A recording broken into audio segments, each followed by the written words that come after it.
Bonjour à tous les amis, donc je vous fais une petite vidéo sur les muscles érecteurs du rachis. Je vous en ferai une autre sur leur renforcement. Donc là on va simplement essayer déjà de les mobiliser en douceur. Donc on va être plus sur des exercices un peu type Mackenzie avec cette sensation du mouvement. Rappelez au cerveau, je peux le faire. Donc là c'est pas un travail en force. Donc je vais vous montrer 3 exercices pour vous auto-agrandir. Et les muscles qui font que je ne tombe pas en avant, comme ça, c'est les érecteurs du rachis. C'est eux, si tu veux, qui vont nous aider à nous auto-agrandir. Ok ? Et donc, on peut parler d'étirement en avant vers le ciel, quoi. Donc, on va chercher l'extension sur le plan axial. Ok ? Et donc, les érecteurs du rachis, c'est les spinaux. Donc, vous avez les spinaux profonds, les spinaux superficiels. C'est qu'une histoire de couche. Donc, vous avez l'iliocostal. Vous avez le long dorsal, même si ça se dit plus maintenant, c'est longimus, mais moi je continue à dire long dorsal parce que la terminologie change, mais c'est la même chose. Et vous avez épineux. Et donc je vais vous montrer 3 exercices très simples. Donc vous commencez, vous vous mettez debout, vous mettez votre doigt au-dessus de votre tête comme ça, pour vous rappeler où est le ciel, vers où je veux aller. Ça vous fait un petit repère. Et vous exagérez si vous voulez l'avachissement et vous vous auto-agrandissez. Vous essayez de vous auto-agrandir. Il faut que ça glisse entre les omoplates. Il faut que la colonne elle bouge. Tu vois ? Vous cherchez à donner du mouvement. Et vous faites une dizaine de mouvements. Ok ? Tout le monde comprend ? J'exagère l'avachissement et je me redresse. Je me redresse. Et je me redresse. Et je me redresse. Ça va être très bon aussi pour le contrôle postural. Donc vous faites debout et vous le faites assis. Donc quand vous vous asseyez, ne faites pas l'erreur de vous asseoir sur la partie haute des fesses. Mettez vos 2 mains sous vos ischions, vous mettez en bord de table, hop, et vous asseyez vraiment sur la partie basse. Je suis en position neutre, je suis droit, je mets mon doigt au-dessus de ma tête, et hop, je fais un auto-agrandissement. J'exagère l'avachissement, et je redémarre. J'exagère l'avachissement, et je redémarre. Je peux maintenir quelques secondes mon étirement sur le plan axial, et je relâche.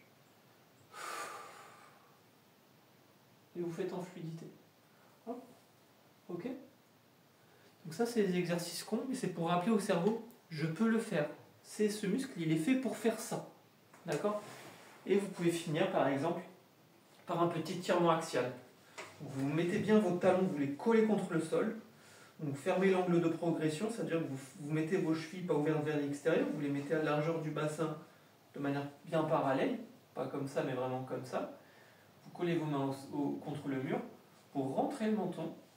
Et vous collez la tête et les épaules contre le mur. Et vous essayez, pareil, de vous auto-agrandir. Ok ? Pour vraiment, comme si vous aviez un balai, donc vous servez, de toute façon, c'est comme le balai dans le dos, vous vous rappelez pour le contrôle postural dont je vous avais parlé dans la position neutre, c'est la même chose, vous vous servez du mur pour garder, pour se rappeler c'est quoi la position neutre. D'accord ? Donc je vous souhaite une bonne semaine et je vous ferai une prochaine vidéo pour renforcer ces spinaux et nous assister surtout de la respiration qui assure justement, qui va aider à mettre en place ce caisson pneumatique pour ne pas rendre les érecteurs du rachis hyperactifs. C'est que les côtes doivent bouger parce que si les érecteurs du rachis ils ont merdé, ils vont pouvoir désaxer les vertèbres, ils peuvent même provoquer des hernies discales. Et on a beaucoup de chirurgies qu'on pourrait certainement éviter si on renforçait ces érecteurs du rachis, si on les relâchait et si on leur redonnait, si on les intégrait dans le mouvement dans lequel ils sont censés fonctionner. Vous comprenez ? C'est ce que je vous disais dans la longue vidéo que je vous ai fait sur le psoas. On active la fibre musculaire, on la fait travailler en hypertrophie donc, et enfin seulement on va pouvoir l'intégrer et donc faire de l'hypertrophie fonctionnelle. Mais avant ça, il faut qu'on le relâche, le muscle. Et pour le relâcher, qu'est-ce qu'on doit faire ? On doit l'activer. Donc on va dire que les massages, les étirements, la mobilité articulaire douce, comme c'est le cas par exemple des 2 exercices que je vous ai montrés, ça va avoir pour but d'ouvrir une fenêtre temporelle, on peut le dire, une fenêtre spatio-temporelle pour que le cerveau puisse réagir, pour apprendre de son expérience, pour apprendre un nouveau schéma moteur. Vous voyez ce que je veux dire ? Donc on masse, on étire, on renforce. On masse, on étire, on renforce. Relâchement, renforcement, réadaptation. On mobilise, on active, on intègre. Et donc, c'est pour ça que je vous demande d'être méthodique et de ne pas oublier cette phase d'intégration. Par exemple, si vous avez des érecteurs du rachis qui sont assez puissants, mais que vous ne savez pas qu'ils sont censés faire ça, ils ne sont pas intégrés.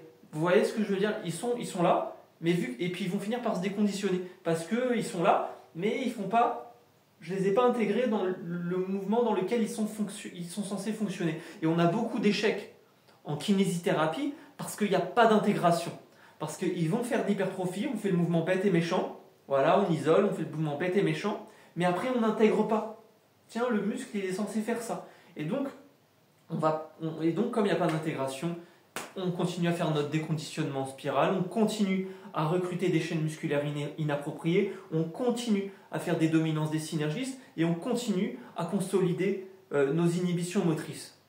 D'accord? Parce que, vous voyez ce que je veux dire? C'est que le cerveau, il se mélange les pinceaux, il se confusionne les pinceaux, et les muscles entre eux se mélangent les pinceaux, et on a des soucis du coup de synergie, parce que les muscles travaillent ensemble. C'est le principe de la synergie. Ok? Donc je vous souhaite une bonne journée, et je vous ferai une autre vidéo pour les renforcer, pour les aider à faire cette activation. D'accord? Donc je vous souhaite une bonne journée, je vous dis à bientôt les amis, je vous fais des bisous.